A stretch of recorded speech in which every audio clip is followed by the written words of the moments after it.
BNP বুঝতেই পারতেছে না ক্ষমতা চিরস্থায়ী না। আওয়ামী লীগ বিএনপির চাইতে 100 গুণ পাওয়ারফুল ছিল। মাস্তানিতে ওরা মাস্টার আওয়ামী লীগ।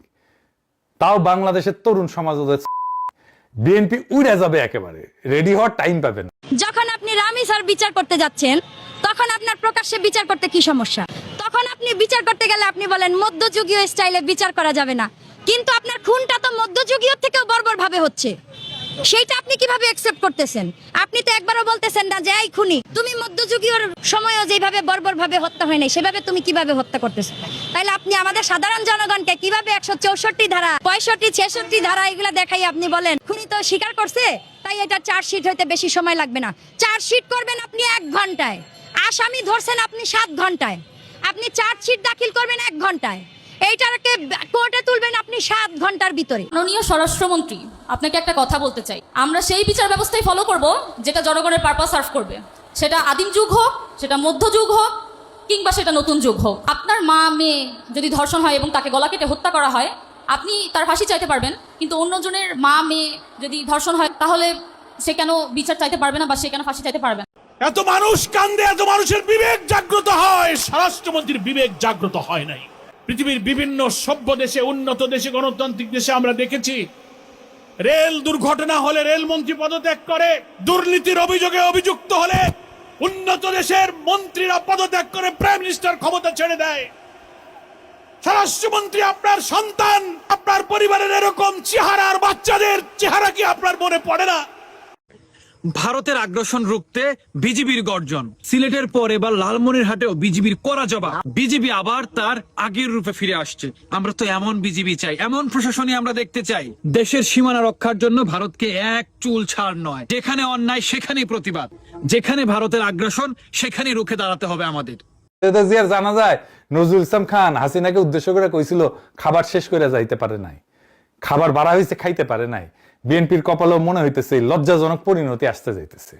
বাংলাদেশ শাসন করা খুব সহজ কাজ না, খুবই কঠিন কাজ। আসসালামু আলাইকুম রহমতুল্লাহ। নতুন একটা নিউজে আপনাকে স্বাগতম। বাংলাদেশের বর্তমান রাজনৈতিক পরিবেশ পরিস্থিতি প্রেক্ষাপট নিয়ে এবং বিশেষ করে বর্তমান যে ভাইরাল ইস্যুগুলো চলছে সেই ভাইরাল টপিকগুলো নিয়ে আপনাদের সামনে গুরুত্বপূর্ণ কিছু নিউজ নিয়ে হাজির হয়েছি, যার শুরুর অংশগুলো দেখে বুঝতে পেরেছেন আজকের ভিডিওগুলো ঠিক কতটুকু গুরুত্বপূর্ণ হতে চলছে। এই জন্য দর্শক অনুরোধ থাকবে ভিডিওটি না টেনে শুরু থেকে শেষ পর্যন্ত দেখে যাবেন, অবশ্যই ফায়দা হবে। দর্শক চলুন ভিডিওগুলো দেখে আসি। তবে তার আগে বলবো, যারা এখনো আমার চ্যানেলটি সাবস্ক্রাইব করেননি, চ্যানেলটি সাবস্ক্রাইব করে পাশে থাকা বেল আইকনটি বাজিয়ে রাখেন। আর যারা ইতিমধ্যে চ্যানেলটি সাবস্ক্রাইব করেছেন সকলকেই অসংখ্য অসংখ্য ধন্যবাদ। দর্শক ভিডিওতে একটি লাইক দিয়ে আমরা ধারাবাহিকভাবে ভিডিওর মূল বিস্তারিত আলোচনাগুলো দেখে আসি। বন্যার ভয়ে মানুষ বাদ দেয় না। যেমন এরশাদ সাহেব ঢাকা শহরকে বাঁচাইবার জন্য ঢাকা শহরের চারিদিকে বাঁধ দিছিল, কিন্তু ওই মিরপুর সাইডের বাঁধটা না ভাঙ্গা গেছিল। কারণ বন্যার প্লাবন তো একটা শক্তি, ওই শক্তিকে রুখা যায়, শক্তিকে রুখা যায় না। শক্তি রূপ চেঞ্জ করে। ঢাকা শহরে ঢুকার জন্য আর কোনো রাস্তা না পায়া ওই মিরপুরের রাস্তা দুর্বল পাইছে, ওই বাঁধটা একটু দুর্বল ছিল, ওইটা ভাঙ্গা ঢুইকা গেছে। তার মানে শক্তি রুখা যায় না, শক্তি তার রূপ চেঞ্জ করে। তেমনি আওয়ামী লীগও কিন্তু একটা শক্তি, এই শক্তি কিন্তু এখন রূপ চেঞ্জ করছে, আগের মতো নাই। 18 মাস ইনুস সরকার যতদিন ছিল ততদিন কিন্তু অডিও কলে ছিল, বাইরে আসে নাই। এখন কিন্তু বাইরে আসছে। হ্যাঁ, উনি সাক্ষাৎকার দিছে, আবার সাক্ষাৎকার দিছে কোন কোন পত্রিকায়? ইন্ডিয়ান টাইমস পত্রিকায়, ইন্ডিয়ান হিন্দু পত্রিকায় এবং আনন্দবাজার পত্রিকায়। উনি কিন্তু খোলাখুলি কথা বলছে যে আমার জন্য বিমান পাঠাক, আমি যাইতে চাই, আইনের কাছে নিজেকে সুপর্দ কইরা দিতে চাই, আমি ভয় পাই না, আমার জন্য জেলখানা রেডি করো, আমাকে যে ঝুলাইবা সে মঞ্চ রেডি করো, আমি আসবই। এবং সঙ্গে সঙ্গে দেখেন ওই যে যারা পালায়া গেছিল তারাও কিন্তু অনলাইনে আইসা বলতেছে যে আমরা সবাই একদিনে ঢুকবো। 2 কোটি আওয়ামী লীগ তাদেরকে সেলুট জানাইতে আসবে এয়ারপোর্টে। এই কথাটা কখন বলতেছে একটু খেয়াল করেন। যখন বিজেপি ক্ষমতায় আসলো, শুভেন্দু কিন্তু প্রথম বলল যে আমরা পাঠাবো শেখ হাসিনাকে, আমরা বাংলাদেশে পাঠাবো, তোমরা সেলুট দিয়ে নিয়ে যাবা। এরপরেই কিন্তু শুরু হইল ওই যে আপার সাক্ষাৎকার এবং আমাদের দেশে বিভিন্ন লোকের মানে পণ্ডিতদের বয়ান তৈরি করা শুরু হইল বিভিন্ন চ্যানেলে যায়া। ভাই ব্রাদার, আমাদের দেশের এই মিডিয়া বা এই সুশীল সমাজ যাদের কি দেখেন বড় বড় পণ্ডিত, এরা কিন্তু কখনো জামাতকে মাইনা নিবে না। জামাত তাদের অ্যালার্জি, হ্যাঁ জামাত তাদের অ্যালার্জি। তারা মাইনা নিতে রাজি আছে আওয়ামী লীগকে। যদি বিএনপিকে না পছন্দ করি আমি, আওয়ামী লীগকে মাইনা নেবো, তাও জামাতকে মানুম না। হ্যাঁ, এক হয় আওয়ামী লীগ, না হইলে বিএনপি। এই দুইটাই আছে আমাদের দেশের সুশীল সমাজ, মাঝখানে কিছু নাই কিন্তু। আর এই যে নাইটা আমরা স্পষ্ট বুঝতে পারলাম কখন? ইউনূসের আমলে তো বুঝতে পারি নাই। নির্বাচিত সরকার যখন আসছে তখনই বুঝতে পারলাম। নির্বাচিত সরকার আসার পরই তো আপা বলতেছে যে আমার জন্য বিমান পাঠাও, আমি আসবো। রাগ করলেন? রাগ করার কিছু নাই, অনেক কারণ আছে এর পিছনে। শেখ হাসিনা ভালো না, শেখ হাসিনা ভালো না, কিন্তু শেখ হাসিনার আইন কানুন টোটাল সিস্টেম ভালো। ওই সিস্টেমের মধ্যে দিয়েই তো যাইতেছেন। শেখ হাসিনা যা কিছু করছে গত 17 বছর এই দেশে, উনি সিস্টেমের মধ্যে দিয়েই করছে। এই যে সংবিধান বলি না আমরা, যে সংবিধান নিয়ে এত তুল কালাম কাণ্ড চলতেছে, ওই সংবিধানের মধ্যে দিয়েই কিন্তু শেখ হাসিনা গেছে। শেখ হাসিনা কিন্তু সংবিধানের বাইরে এক পাও ফেলে নাই। ওই সংবিধানের মধ্যে আছে রাষ্ট্রকে রক্ষা করার জন্য কিভাবে মানুষকে গায়েব করে দিতে হবে, কিভাবে মানুষের উপরে জুলুম করতে হবে, রাষ্ট্রের জন্য, রাষ্ট্রকে বাঁচাইবার জন্য রাষ্ট্রদ্রোহী নাম দিয়া কত মানুষের জীবন শেষ করে দিছে। ভাই ব্রাদার, ইউনূস সরকার যখন আসছে উনি একটা জিনিসই চিন্তা করছে, এই যে এই দেশে সবসময় তো নির্বাচিত সরকার আসে, সবসময় নির্বাচিত সরকারের অধীনেই কেন বারবার স্বৈরাচারী কর্মকাণ্ড হয়? কোন সরকারের আমলে হয় না একটু খেয়াল করেন তো। যারাই নির্বাচন করে আসছে তাদের সরকারের আমলেই তো ভাই মানুষের উপরে জুলুম করা হয়েছে, মানুষকে গায়েব করে দেওয়া হইতো ওই আইনের কথা বইলা, কারণ এরা রাষ্ট্রদ্রোহী। দেশকে বাঁচাইবার জন্য এদেরকে গায়েব করে দেওয়া, ওই সংবিধানের বাইরে কিছু না তো, ওই সংবিধানের মধ্যেই তো আছে। যার জন্য ইউনূস সরকার যখনই আসলো তারা সবাই চিন্তা ভাবনা করে বাইর করলো, আচ্ছা এই সিস্টেমগুলোকে কিভাবে বাদ করা যায়, যে সিস্টেমের মধ্য দিয়ে স্বৈরা শাসকের জন্ম হয়। ওই সিস্টেমগুলোর উপরেই হাত দিল, বহু রকম সংস্কার করলো, সব কিছু কইরা একটা নির্বাচন দিল। যে নির্বাচিত সরকার বর্তমানে দেশ পরিচালনা করতেছে, দেখেন ওনারা তো সংস্কার মানবে না। এটা বোঝার জন্য ভাই অনেক জ্ঞানী হওয়ার দরকার নাই, এটা বুঝা ফেলাইছি অলরেডি, এটা বোঝার কাম সারা। এই যে পাটোয়ারির ঘটনায় বোঝা যায় ভাই, ঝিনাইদহের মধ্যে যে ঘটনাটা ঘটছে, ওই ঘটনাটার এখন যেভাবে বয়ান তৈরি করা হচ্ছে, কেউ কেউ এসব বলতেছে ওরা নিজেরা মারামারি কইরা এটা সরকারের উপরে দোষ চাপাইতে চাইছিল। এই যে রাশেদ খান আছে না, রাশেদ খান মেনন, না মেনন তো তার সঙ্গে নাই, রাশেদ খানই, সে বলতেছে এই সরকারের উপরে দোষ চাপাইবার জন্য শিবির জামাত নিজেরাই এই ঘটনা ঘটাইছে। এই জন্যই বললাম এই দেশের রাজনীতি কি হইতে যাচ্ছে, এই দেশ কোন পথে যাচ্ছে এটা তো বোঝা যায়। ভাই ব্রাদার, মূল জায়গায় আসি। দেখেন, মানলেন না আপনারা সংস্কার, কিন্তু আপনারা তো 31টা দফা দিছিলেন। দেখেন, আপনারা তো 31টা দাবি জানাইছিলেন। সেই দাবিটা কখন জানাইছিলেন? হাসিনা সরকারের আমলে। হ্যাঁ, এই নতুন সরকার বা ইউনূস সরকারের আমলে না, হাসিনা সরকারের আমলেই কিন্তু ওনাদের 31টা দাবি। সেই দাবির মধ্যেই তো আছে আইন বিভাগকে স্বাধীন করে দিবেন, এবং আইন বিভাগের যে একটা সচিবালয় আছে, সে সচিবালয় আপনারা স্বাধীন একটা সচিবালয় গঠন করবেন। এই 31 দফার মধ্যে আছে না? নিশ্চয়ই আছে। আর কোনো কিছুই দরকার নাই। এই দফাটাই মানেন না কেন? এই দফাটা মানতে অসুবিধা কি? আপনারা তো আইসাই বিচার বিভাগের জন্য একটা স্বাধীন সচিবালয় যে গঠন করছিল, ওই সংস্কারের মধ্যে আপনাদেরও 31 দফার মধ্যে ছিল বিচার বিভাগের জন্য স্বাধীন একটা সচিবালয় থাকবে। এই সচিবালয়ের কাজটা কি ভাই ব্রাদার? কাজটা হইলো এই, দেখেন কে হবে বিচারপতি, কে হবে অ্যাটর্নি জেনারেল, এই বিচার বিভাগ কিভাবে চলবে, ওই স্বাধীন সচিবালয় যারা থাকবে তারাই ওইটা সিদ্ধান্ত নিবে। এখানে কারা থাকবে? ধরে নিতে পারেন একজন সাবেক বিচারপতি থাকবে, বড় বড় যারা পণ্ডিত আছে এবং দেশের মধ্যে যারা সবচেয়ে বেশি বুঝে আইন কানুন, তারা থাকবে, তারাই এই আইন বিভাগটাকে পরিচালনা করবে। কিন্তু বর্তমান সরকার ওইটা বিলুপ্ত করে দিছে। বিলুপ্ত করে দেওয়াতে এখন কি হইল? ওইটা চইলা গেল কোথায়? আবার আইন মন্ত্রণালয়ের মধ্যে। হ্যাঁ, ওই আগের সিস্টেমে আইন এবং বিচার মন্ত্রণালয় আছে না, সেই মন্ত্রণালয়ের অধীনে চইলা গেল। ওই মন্ত্রণালয়ের অধীনে যাওয়ার মানে কি জানেন? সরকারের হাতে চইলা যাওয়া, সব পাওয়ার ওই প্রধানমন্ত্রীর হাতে চইলা যাওয়া। শেখ হাসিনার হাতে কিন্তু ছিল এই পাওয়ারগুলা। সেম পাওয়ারগুলা ধরে রাখার জন্যই স্বাধীন বিচার বিভাগকে আপনারা স্বাধীন হইতে দিলেন না। বিচার বিভাগের জন্য স্বাধীন সচিবালয় যে গঠন করা হইলো, সেই প্রতিষ্ঠানটাকে আপনারা বাতিল করে দিলেন, বিলুপ্ত করে দিলেন। এইটা কি করলেন? এইটা করাতেই ভাই আপা বুঝা ফেলাইছে, ও ঠিক আছে, সঠিক পথে আছে, ও তো আমারই আইন কানুন সব কিছু মানতেছে, তাহলে আমি কেন দেশে যামু না? আর ওনাকে আনার দরকারটা কেন হইতেছে? আমাদের এই ডিপ স্টেট বলেন বা এই সুশীল সমাজ বা আমাদের এই মিডিয়া, ওদের কেন দরকার ওনাদেরকে? এই জন্যই দরকার, কারণ বর্তমানে যেভাবে মেরুদণ্ড সোজা করে দাঁড়াইছে জামাতে ইসলাম, ছাত্র শিবির, এনসিপি, এটা তো একটা ভয়াবহ ব্যাপার না? যার জন্য ওই যে মাঝখানে আপাকে আনতে চাচ্ছে। কারা আনতে চাচ্ছে?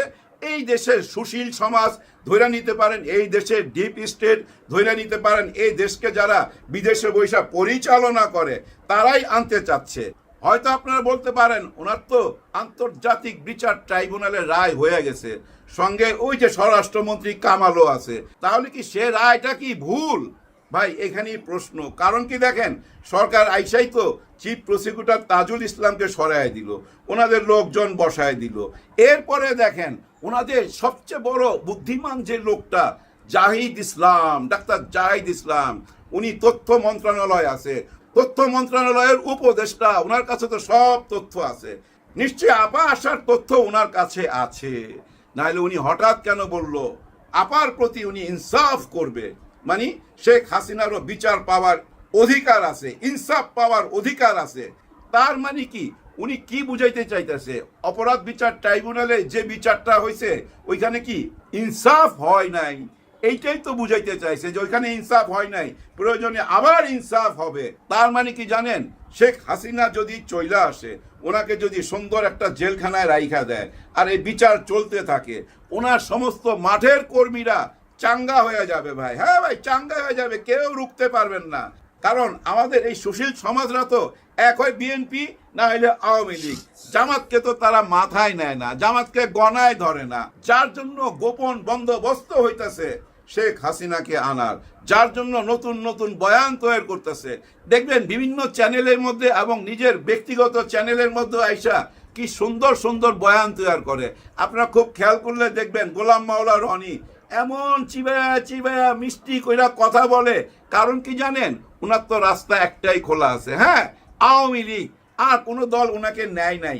আগে আওয়ামী লীগে ছিল, মাঝখানে বিএনপি, আরো কোন দলে জানি গেছে, আবার ঘুরা ফিরা এই 5ই আগস্টের পর বহু চেষ্টা কইরাও কিন্তু উনি কোনো দলে যাইতে পারে নাই।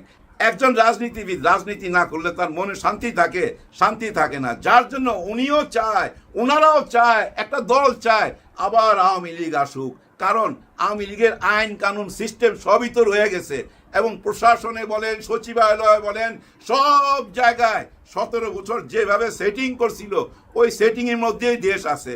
আপার সব কিছু আছে, শুধু আপা নাই। রাগ করলেন, রাগ কইরা লাভ নাই। আর আমাদের পার্শ্ববর্তী দেশও এখন চায় আপা নিজের দেশে ফেরত যাক। আপাকে পাঠানোর প্রয়োজনটা আরো বেশি হয়েছে কেন জানেন? দেখেন 2025-এ পাকিস্তান আর ভারত একটা যুদ্ধ হয়ে গেছে, কিন্তু অপারেশন সিন্দুর হয়েছে না ভাই, কাশ্মীর নিয়ে। এই যুদ্ধটা কিন্তু ছিল বেসিক্যালি আকাশ যুদ্ধ। এই আকাশ যুদ্ধে পাকিস্তানির একটা যুদ্ধ বিমান জেএফ থান্ডার কি যেন সাথে আছে, সেই যুদ্ধ বিমান ভাই যা কৌশল দেখাইছে, যে ভূমিকা পালন করছে, ইন্ডিয়ার 12টা বাজায় দিছে। ওই যুদ্ধ বিমানের নাম চারিদিকে ছড়ায় গেছে, সবাই মুখে মুখে তখন আলোচনা ছিল এই জেএফ থান্ডার নিয়ে। ওই জেএফ থান্ডার বাংলাদেশে একটা আসছে, কে দিছে উপহার? আসিফ মনির। উনি কে? পাকিস্তানের সেনা প্রধান। যা তার সেনা প্রধান না, কিন্তু আমেরিকা, ভায়ার, ইসরায়েল এবং ইরান যে যুদ্ধটা হয়েছিল ওই যুদ্ধের মীমাংসা করছিল কিন্তু উনি। হ্যাঁ ভাই, ক্ষমতা আছে, হ্যাডম আছে, সেই লোক পাঠাইছে। কেন পাঠাইছে জেএফ থান্ডারকে? প্রশিক্ষণ নেওয়ার জন্য। প্রশিক্ষণ নেওয়ার পর বাংলাদেশের পাইলটরা প্রশিক্ষণ নেওয়ার পর আমার মনে হয় কয়েক ডজন ইন করবে বাংলাদেশ পাকিস্তান থেকে এগুলো কিনে নিচ্ছে। এখন চিন্তা করেন, যে বিমান দিয়া তাদেরকে হারাইছিল, হ্যাঁ ভাই, এই 2025-এ অপারেশন সিন্দুর হার মানছে শুধু এই জেএফ থান্ডারের জন্য। সেই জেএফ থান্ডার এখন বাংলাদেশ কিনে আনতেছে। এইটা কি মাইনা নিতে পারতেছে? মাইনা নিতে পারতেছে না। তার মানে কি জানেন, যাদের উপরে ওনারা ভরসা করছিল সেই ভরসাটা ভাঙ্গা যাইতেছে। আরো কেন ভাঙতেছে? বাংলাদেশ এবং পাকিস্তানের একটা গোয়েন্দা চুক্তি হয়েছে। এই গোয়েন্দা চুক্তির পিছনে কারণটা কি? একটা জঙ্গি গোষ্ঠী আছে, তেহরিকে তালেবান পাকিস্তান নামে, এরকম একটা জঙ্গি গোষ্ঠী আছে যাদের পদচারণ এখন ভারত, বাংলাদেশ, পাকিস্তান এরকম শোনা যাচ্ছে। ওই কারণে পাকিস্তানের সাথে বাংলাদেশের একটা গোয়েন্দা চুক্তি হয়েছে। ঠিক তেমনি একটা গোয়েন্দা চুক্তি ছিল কিন্তু আওয়ামী লীগের আমলে। কাদের সঙ্গে?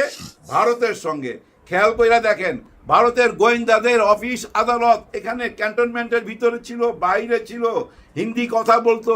এবং ডিজিএফআই এখানে যারা গেছিল, যারা ওইখান থেকে বাইচে আসছে, ওই আয়নাঘর থেকে যারা বাইচে আসছে, তারা বলছে না হিন্দিতে কথা বলে, হিন্দি ভাষায় কথা বলতো। তার মানে কি জানেন, বাংলাদেশ এবং ভারতের সেই গোয়েন্দা চুক্তির কারণে তাদের অফিস আদালত বাংলাদেশে ছিল। এখন দেখেন ওরা তো নাই। এখন পাকিস্তানের সাথে যে চুক্তিটা হইলো গোয়েন্দা চুক্তি, ওই কারণে পাকিস্তানের অফিস এখানে হইতে পারে না। হইতে পারে তো, যার জন্য বড় মাথা ব্যথা, যার জন্য তারা বিশ্বাস করতে পারতেছে না। আর ওরা মনে করতেছে যেভাবেই হোক আওয়ামী লীগকে ঢুকাইতে হবে। দেখেন না, ওই জন্যই শুভেন্দু বারবার চিৎকার করে বলতেছিল 1 কোটি বাংলাদেশিকে আমরা পুশিন করব, বাংলাদেশে পাঠিয়ে দিব। এটা কেন বলতেছিল জানেন? চাপ সৃষ্টি করতেছিল যেন কূটনৈতিকভাবে গোপনে তার সাথে দেখা করে। তখন তারা বলবে আমাদের এই যে নেত্রীকে তোমরা নিয়ে যাও, তাকে রাজনীতি করার সুযোগ দিয়ে দাও। ভাই ব্রাদার, আমাদের দেশে এখনো ওরকম রেকর্ড নাই, আমার জানা নাই। আপনারা জানেন কি না, কোনো মহিলার কোনোদিন ফাঁসি হয় নাই, এই কাহিনী আমরা দেখি নাই। এখানেও একটা বড় ভরসা আপা তো জানে মহিলাদেরকে ঝুলানো হয় না, এটা তো আপা জানে, যার জন্য আসার আরো সাহস পাইতেছে, যার জন্য বলতেছে এই প্লেন পাঠাও, বিমান পাঠাও, আমাকে যেভাবে সসম্মানে এই বিদেশে পাঠাইছিলা, ভারতে পাঠাইছিলা, সেভাবে আমাকে নিয়ে যাও। চ্যালেঞ্জ ছুঁড়ে দিতেছে তো, হ্যাঁ বিমান পাঠাইলেই চলে আসবে, কেমন একটা অবস্থায় চলে গেছে। মানুষ চাইছিল 16 বছরের এই ফ্যাসিবাদ সরকারকে সরাইতে গিয়া যে অবস্থা হয়েছে, যে রক্তপাত হয়েছে, এই রক্তপাতের মধ্যে দিয়া নতুন একটা বাংলাদেশ আসুক। ওই আগের সিস্টেম, আগের আইন কানুন সব কিছু পরিবর্তন কইরা একটা নতুন সংস্কার হোক। আর ওই নতুন সংস্কারটা জুলাই সনদের মধ্যে আছে, যেটা মাইনা নিলে বর্তমান সরকার সবাইকে নিয়ে ভাই খুব শান্তিতে এই দেশটা 5 বছর চালাইতে পারতো। এমন তো হইতে পারে 5 বছর পর আবার ওনারা ক্ষমতায় আসতে পারতো। যদি মানুষের মন জয় করতে চান, জুলাই সনদের স্বীকৃতি দেন, গণভোটের স্বীকৃতি দেন, দেখবেন পুরা দেশ আপনার পিছনে চলে আসবে, বাহাবা দিবে। যেমন এই মুহূর্তে আপনি বাহাবা পাইতেছেন, বলছেন 1 মাসের মধ্যে এই বিচার কইরা দেখাই দিবেন, ফাঁসির দণ্ডেতে ঝুলাই দেখাই দিবেন। এই যে বলাতে দেখেন বাহাবা পাচ্ছেন না, তার মানে এটা মানুষের মনের কথা। ঠিক তেমনি জুলাইটাও মানুষের মনের কথা, এই গণভোটটা মানুষের অধিকার। দেখবেন এই দেশ কোথায় চলে যায় ভাই, এই দেশের মানুষের সেই ক্ষমতা আছে। প্রবাসী ভাই বোনদের কারণে দেখেন না এই দেশটা এখনো টিকা আছে। দেশের ভিতরের জওয়ানরাও ভাই মাঠে নাইমা পড়বে দেশ গড়ার কাজে। এইটুক বুঝার আল্লাহ যেন ক্ষমতা দেয় সবাইকে। সবার জন্য সবাই দোয়া করবেন। আল্লাহ হাফেজ। এতক্ষণে আমাদের সাথে থাকার জন্য ধন্যবাদ। ভিডিও দেখেছেন, ভিডিওর বিষয়ে আপনার যে কোনো মতামত থেকে থাকলে অবশ্যই ভিডিওর কমেন্ট বক্সে জানিয়ে যাবেন। দর্শক আবার বলছি, যারা এখনো আমার চ্যানেলটি সাবস্ক্রাইব করেননি, চ্যানেলটি সাবস্ক্রাইব করে পাশে থাকা বেল আইকনটি বাজিয়ে রাখবেন। আর যারা ইতিমধ্যে চ্যানেলটি সাবস্ক্রাইব করেছেন সকলকেই আবারও অসংখ্য ধন্যবাদ। সবাই ভালো থাকবেন, সুস্থ থাকবেন। আবারও দেখা হচ্ছে পরবর্তী কোনো ভিডিও নিয়ে।